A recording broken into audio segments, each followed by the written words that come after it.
another episode of Wow Can Cook, and today's a special holiday episode because Dr. Gloria wrote this amazing cookbook all about sauces. And today we are giving you the free gift as well as demoing the sauce that I picked out that I want to eat today. So, Dr. Gloria, why don't you tell them about the cookbook? Thanks, Tracy. You've been a good sport. It's a little ebook that I did for my patients, and I've adapted it because everybody was saying, that's great, but what if we just cook a plain, breast of chicken or a hamburger or whatever? We really like sauces. And when I was teaching cooking, they used to call me the saucy doctor for a lot of reasons, obviously, but because I love a little bit of food with my sauce. And I think a lot of you agree. So I said to Tracy, you pick which one you want. You're going to have to cook it. So she picked this one that is really easy. There's a couple of little steps to prep, and that's it. It's fast, and you can put it over anything that goes in with your diet or your routine. So remember, Tracy doesn't do carbs at all. She's a phenomenal athlete. She doesn't have to. All of us that are not athletes may choose to do what I do, and that's limit my carbs, but have gluten-free carbs. So that's gluten-free pasta. That can be zoodles, made with zucchini. Whatever you choose to do, she's doing it with what she eats. Just remember that this is a guide. It's not set in stone. So Tracy decided to use, it's palmini, right? Yeah, angel hair. Yeah. So explain to our listeners what palmini is, because I didn't know what it was until you told me, and then now I ordered some, so I'll let you know. Stay tuned. But tell us what it is so that people that don't want to eat pasta or zoodles, tell them what it is. So palmini is a noodle that is made from hearts of palm, which is a fibrous carb. So Dr. Gloria said, I don't eat any carbs. Well, that's not really true. I don't eat any complex carbs. I eat fibrous carbs. So I'll eat hearts of palm and lots of other vegetables. I eat lots and lots of vegetables, but I just stay away from the grains and the legumes and things like that. So I do not eat any type of a pasta, but this is really great because they make pasta regular, like noodles. They make a rice, and they even make lasagna sheets. So I've made lasagna with it as well. And on one of our before episodes, I think it was the curry, I served the chicken curry over the palmini rice. And it's delicious. You did. Yes, I remember that. So just remember that she's using that today by choice. And like I said, I ordered some, so I'm going to try it on Tracy's recommendation. But it gives you options. Let's just say that you're doing okay. I'm type 2 diabetic. I have a half a cup of pasta like once a month I allow myself. Or I'll have a pizza with a gluten-free crust once a month. Had some last night. But if I do it more often than that, it's not good for my blood sugar and for a lot of other health reasons. So what you need to understand is we want to give you options because, for instance, let's say you're doing okay doing what I do.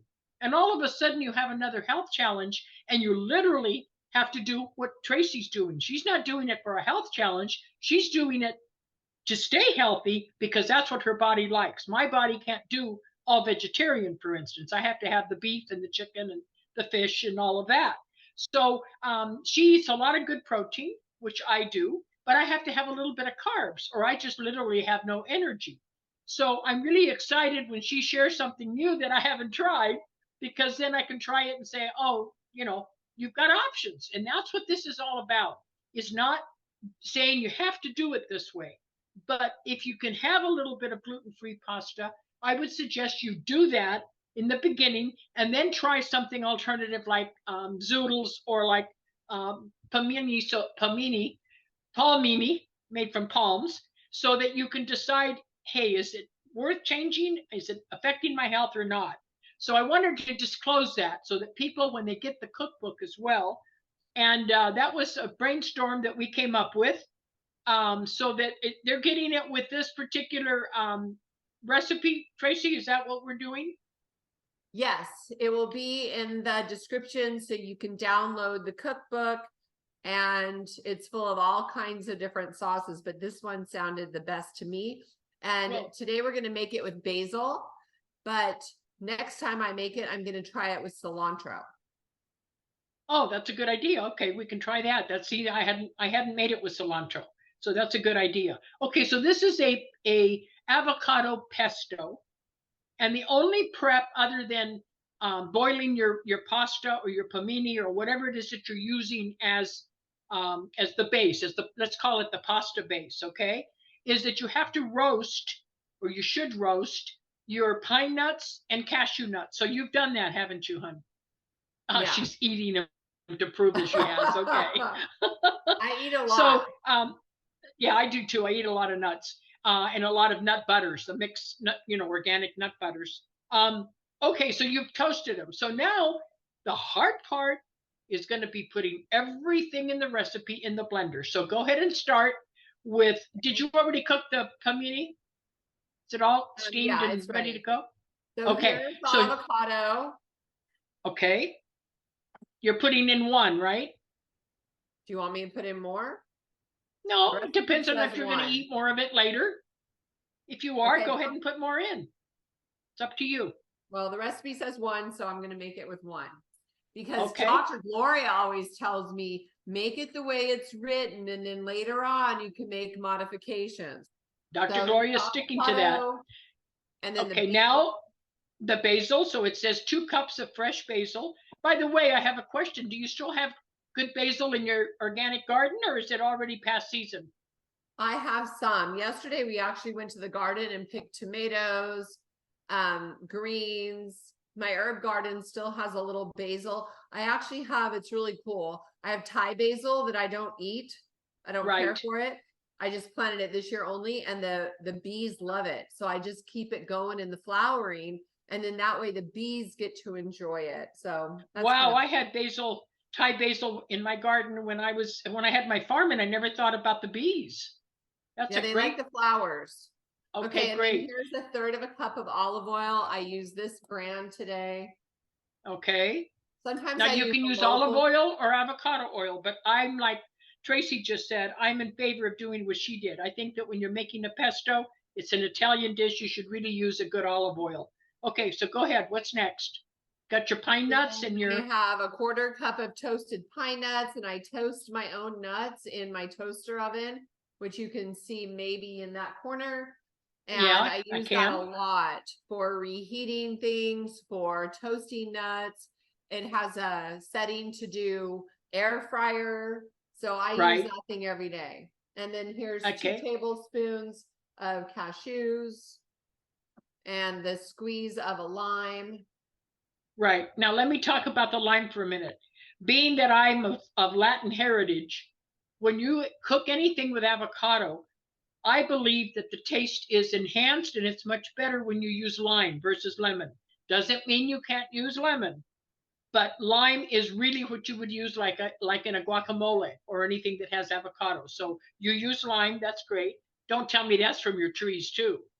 No, but you want to hear a funny story. So my husband, I told him I want a lime tree because we use a lot of lime, and I have lemon trees, but I don't have a lime tree. And so he buys me these little pipsqueak little lime trees, and they don't grow limes. And so he says to me last night, what do you want for Christmas? I said, I don't want anything. And then I said, oh yeah, I want a real lime tree, like a big one that has limes on it, and an orange tree as well.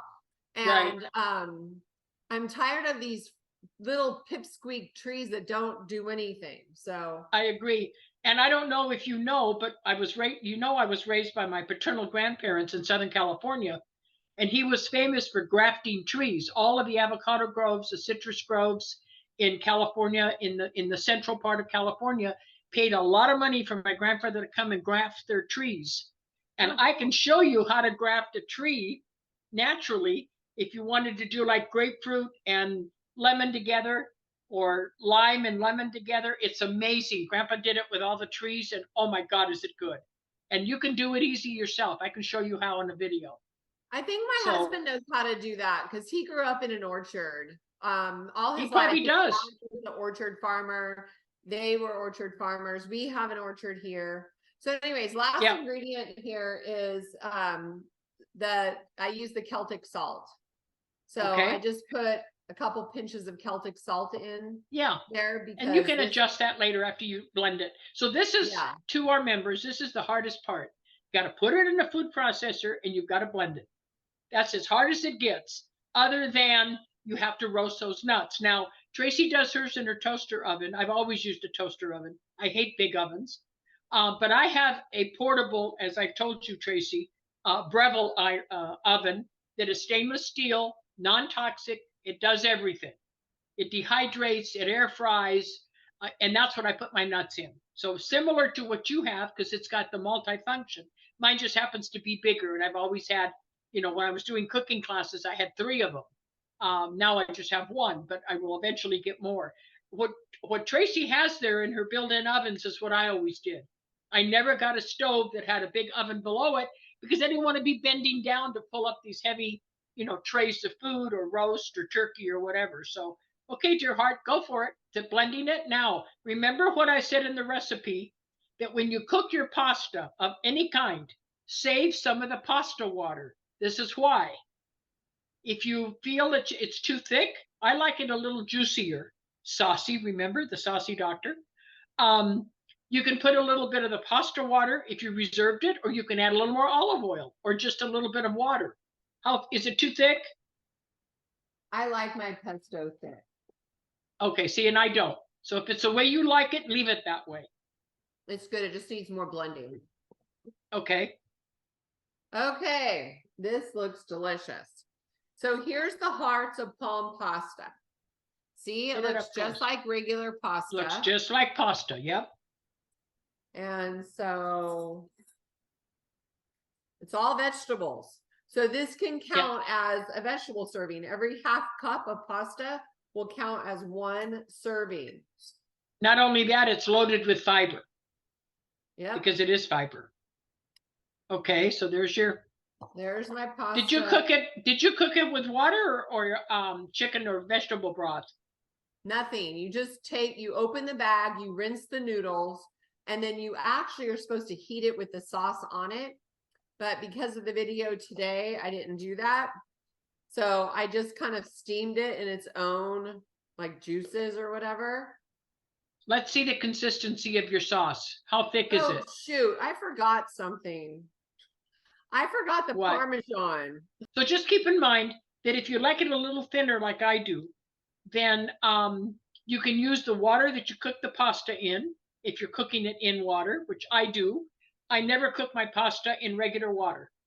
I cook it in purified water with either chicken broth added, because I buy a concentrate chicken broth, or a vegetable broth that's organic. It gives it, I think, a much richer flavor than just plain old water. Like if you're using gluten-free pasta, it's kind of boring. But if you're going to use the water for something else, it's much better to have a little bit of broth. So it can be the organic bouillon cubes, or it can be the concentrate that I use in a jar. Okay, go ahead. Okay. Let's see how. It really doesn't make any noise on the video. I can't hear it. That's nice. Okay, now we can do this. I also want to say that I normally buy my Parmesan Reggiano in the triangle, whatever it's called. And you grate it, don't you? I grate it in here with the blade. Yes. I grate it. Oh, with the blade. I've never done that. Yeah. Good idea. So then it gets. I use the old-fashioned grater, and you have to watch the knuckles. Yeah, no, I use this. The same blend, the same blade that I use to make the pesto, I use to grate the cheese. Okay, I'm going to try that because that's much easier. I use a lot of Parmesan. And then if do you buy something, do you have one of these gloves? Yes, of course, because I have a mandolin. Yeah, we use them all the time. So you can use these with a grater too, you know. Yeah. Okay. Yeah, we do. Thank you. All right. But I use the rind that comes on the good Parmesan to put in soups. Gives it a whole wonderful flavor. I gotta try that. Yeah, just cut the rind off, and you can even freeze it. Like if you get a big chunk from an Italian market or a good deli, just cut the rind off and put it in the freezer. And whenever you make soup, throw a big chunk in. It just completely changes the flavor. Okay, that sounds amazing. We just got in Italy about a half an hour away from me. Aha, we don't have Really? any of those here. Yeah. Okay, Paper. let me see the consistency. Okay, look. Yeah. Tell me what you think. Mm. Do you have a good variety of flavors so that you're not tasting just one flavor, but a little blend of the nuts and the is it missing something in your taste buds is what I'm asking. No, it's amazing. Like the whole entire everything is amazing. See how cute that looks? Okay. Now, And it's if you so were making healthy for you. it is, and if you're making, I know it's not going to be panini or palmini, but if you're making a pizza, you can use that as the pesto sauce on the top instead of a red or a white sauce. If you're making hors d'oeuvres, which I've done a lot of, I put it on little pieces of gluten-free. Remember, everything I say is gluten-free baguettes, and then I sprinkle the cheese like you're talking about on top, or put a little bit of like a goat cheese. That would be a really good one, Tracy. You put a little bit of the chèvre goat cheese on top, and you put them in the toaster oven, like Tracy was talking about. Let it just get warm enough so the cheese starts melting, and you've got a fabulous hors d'oeuvre in 5 minutes. So that's just so many ways that you can use the pesto. Pesto is a basic sauce for Italians, and you need to learn to use it in different ways because it really is healthy and it's tasty, and you don't get tired of it because you can adapt it so much. Most people only put pine nuts; they don't put cashews. That was an old recipe that I adapted. That I thought, wow. And once I tried it with cashews and pine nuts, I didn't want to go back to just the pine nuts. Did you used to make yours with just pine nuts before?